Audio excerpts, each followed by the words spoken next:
Hello everyone and welcome. I'm John. And I'm Mandy. We're full-time RVers for the last 3 years and avid campers for the last 6 years. And today we want to share with you 10 camping etiquette tips. Starting with number 1. So for a first etiquette tip, trash. You want to make sure that you have your trash picked up at your campsite, not only when you're there, but also when you go to leave. It's not great to come to a campsite that you're trying to pick out and you look in a fire ring, it's full of trash, like beer cans, broken glass, that kind of stuff. It's not safe for you or the next people coming through. It's also rude. It's not a trash can. I can understand if it's something that you're burning in there and it's mostly gone, there's just a little bit of it left, but yeah, just be careful with that. Make sure you clean up after yourself for the next person coming in. So for number 2, we're going to talk about number 2, cleaning up after your pets. If you have an animal that you walk on a leash, just pick up after them. It's really not nice if somebody steps in their mess and brings it into their home, so just clean up. No one wants to walk around with poo on their shoe. No. And at number 3, we have walking through your neighbor's campsite. Now, if you're new to RVing and camping, this is something you might not know yet, but it's just common courtesy not to walk through your neighbor's campsite. It's one thing if you got to get to your utilities to hook up, dump your gray tank, or get into the basement of your RV, but it's just common courtesy not to walk through your neighbor's campsite or be over there hanging out in their campsite unless they've invited you over to do so. Yeah, don't use it as a shortcut to get to the playground or the bathhouse. Just use the pathways.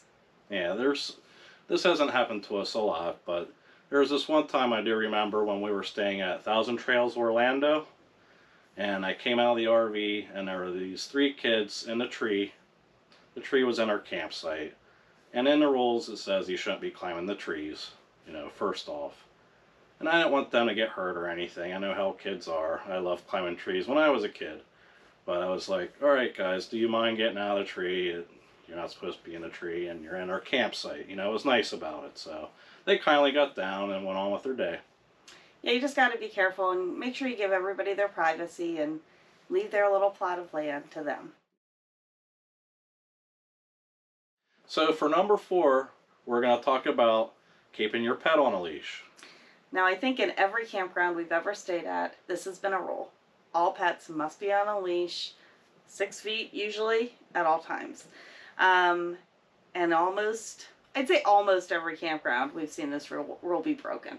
Yeah. And for us personally, we walk a cat, and so they're very afraid of dogs. And it's happened to us twice where a dog has run up on us. One with malice and one that was, probably just curious as to what Orton was. Either way, the reaction is the same. My cat is afraid when the dog comes up. And I think this goes for a lot of people too, right? People have been scared by dogs. Maybe they've been attacked by dogs in the past, or they're small children and these dogs are big and scary to them. The excuse is always from the owner. He's a good dog. He would never attack. Right. Which is fine, except... And they could be right, but you never know how the other party's going to react. And you don't really know how your dog's going to react, right? They're still an animal. But again, it's about the reaction of the other, because my cat wants to back out of his harness then and run away. So yeah. Personally, I'm asking everybody, keep your pets on a leash. It's in the rules. It's better for your animal, and it's better for mine. And at number 5, we have adhering to quiet hours. Every campground's going to have quiet hours. You don't want to be blasting your music during quiet hours, talking too loud, making a lot of noise, because people are going to want to be sleeping and such, and it's just common courtesy to your neighbors. This really didn't bother us too much, I think, until we went full-time on the road. Before that, it was kind of like we were there on vacation. We were there just to have a few days off. But there's a lot of people in these campgrounds that are living there, that are there for extended periods, so they're working during that and need to go to bed a little earlier.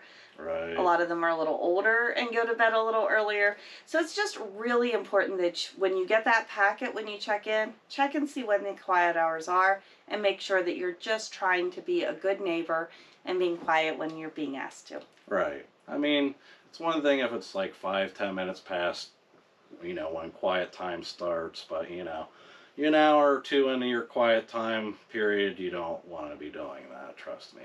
Someone's going to get mad. So for number 6, it's talking about politics. No. It's not talking about politics. Oh, yeah.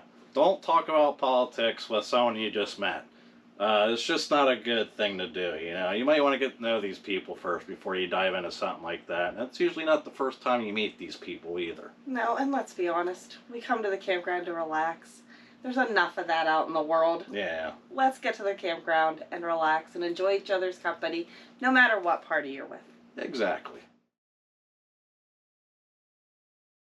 So for number 7, we're talking about laundry. Our favorite subject to talk about, right? Yeah, who doesn't love doing laundry? Nobody loves doing laundry, but you have to. Right. And if you happen to be doing it in the campground, there's 2 rules you should abide by.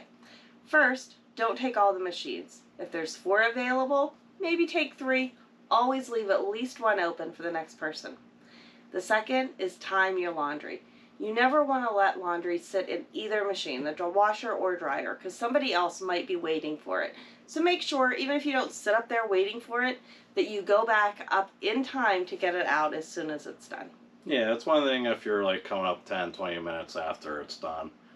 But you don't want to be doing the hour, 2-hour thing where you just kind of forget about it and you have your lunch, you watch a movie, and next thing you know, oh, I forgot my laundry. Yeah, you want to make sure you're keeping track of that. Absolutely.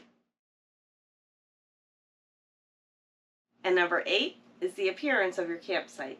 Yeah, and when we're talking about appearance of your campsite, we're talking about people that like to junk up their campsite with a lot of stuff. And when I say that, it's usually pertaining to seasonal people, usually, where you come to the campground and you see all these nice campsites, and then there's this one guy there that has their whole campsite covered with junk, like it's a junkyard, It's like, come on, 1, it's not looking good for the campground, and 2, who wants to sit there and look at that their whole time they're camping? Yeah, we all have these little tiny plots of land that we've rented for the weekend, week, or month, and we have to look at each other's yards, so let's just keep it clean for each other. Yeah, keep your junk in the trunk.